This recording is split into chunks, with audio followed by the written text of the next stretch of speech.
हे 25वे वर्ष माझ्या आयुष्याचं की 25 वर्षापूर्वी आदरणीय विठ्ठल बाबांनी मला या ठिकाणी आदेश दिला। पुण्यतिथीची जी महत्त्वाची मानाची पूजा ती या ठिकाणी माझ्या हस्ते होती। त्यावेळेसपासून आज 25वे वर्ष मी नियमित या ठिकाणी या पूजेला पुण्यतिथीच्या आदल्या दिवशी मुक्कामी यात्रा भरतो। आज अतिशय व्यवस्थित अतिशय चांगली पूजा आज पुण्यतिथीची या ठिकाणी आणि आता ती पूजा करून मी आता पुढे हीच खरी ऊर्जा आहे, हीच प्रेरणा आहे, हीच पुढे समाजात राजकारणामध्ये लोकांची सेवा करण्यासाठी ताकद आहे ती घेऊन पुढे निघा। पुढच्या वर्षी 50वा पुण्यतिथी सोहळा आहे, महाराजांची चर्चा झाली त्यांनी कशा पद्धतीने हा सोहळा नाही महाराजांनी आणखी पूर्ण याबाबतची चर्चा केली नाही।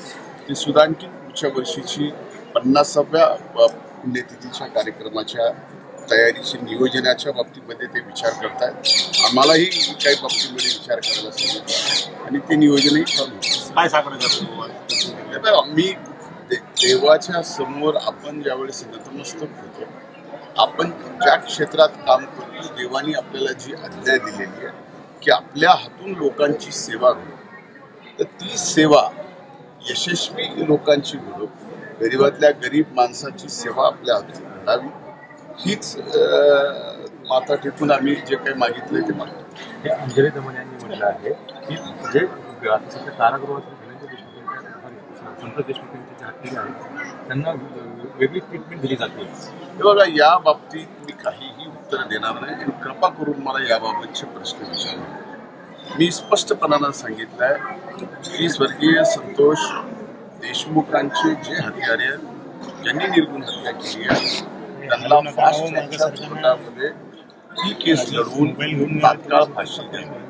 त्याच्यामुळं मला असं कुठेही वाटत नाही या बाबतीत कुणी काय म्हणावं कुणी काय म्हणावं हा विषय वेगळा आहे। पण आता न्यूज व्हॅल्यू करायची आहे, तुम्हाला पण बातमी पाहिजे, तुम्हाला पण TRP पाहिजे, त्याच्याशिवाय ॲड मिळत नाही, ॲडला रेट चांगला मिळत नाही, ह्या सगळ्या गोष्टी आहेत ना। माझं म्हणणं असं आहे की पोलीस अतिशय व्यवस्थित बरं एक स्तरावर नाही 3 स्तरावर CID, SIT आणि न्यायालयीन ह्या 3 स्तरावरती या ठिकाणी जर एका प्रकरणाच्या बाबतीमध्ये पूर्णपणाने चौकशी या ठिकाणी केली जाते, इन्व्हेस्टिगेशन केली जाते, तर त्या यंत्रणेवरती आपण विश्वास ठेवला पाहिजे। 1 रुपयाची पीक विमाची योजना होती ती बंद करण्याची चर्चा आहे, या संदर्भात एक लक्षात घ्या, मी 2 वर्ष कृषी असताना 2 वेळेस विमा योजना 1 रुपयाची या राज्यात आणली। 1 वर्षात मी ज्यावेळेस राज्याचे केंद्राचे आणि शेतकऱ्यांचे पैसे सुद्धा सरकारने भरले आणि 1 रुपयाच फक्त शेतकऱ्यांचा गेला, त्यावेळेस 8,000 कोटी रुपये हा प्रीमियम राज्य आणि केंद्र आणि शेतकऱ्याचा हिस्सा म्हणून सरकारने भरला। तर 8,900 कोटी रुपये मी शेतकऱ्यांना वाटतो आणि एका वेळेला 3,000 कोटी म्हणजे अर्धच रब्बीचं सीझन मला 1 रुपयाच्या मिळाला होता, कारण 1.5 वर्षच मी कृषी मंत्री होतो। 11,000 कोटी रुपये आपण 1 रुपयाच्या पीक विम्यातून शेतकऱ्यांना दिले। आता त्यावेळेस त्या कंपन्या काही शेतकऱ्यांना जाणीवपूर्वक अडचणीत आणण्यासाठी प्रयत्न करत असताना मीच माननीय आयुक्तांना एक पत्र दिलं होतं की जर अशा पद्धतीच्या पीक विमा कंपन्या अडचणीत आणत असतील तर जसं काही राज्य पीक विमा कंपनीच्या या योजनेच्या बाहेर गेलेत, मग गुजरात असेल अनेक असतील, तसं वेगळा पर्याय शेतकऱ्यांना विम्याऐवजी वेगळा पर्याय देता येऊ शकतो का?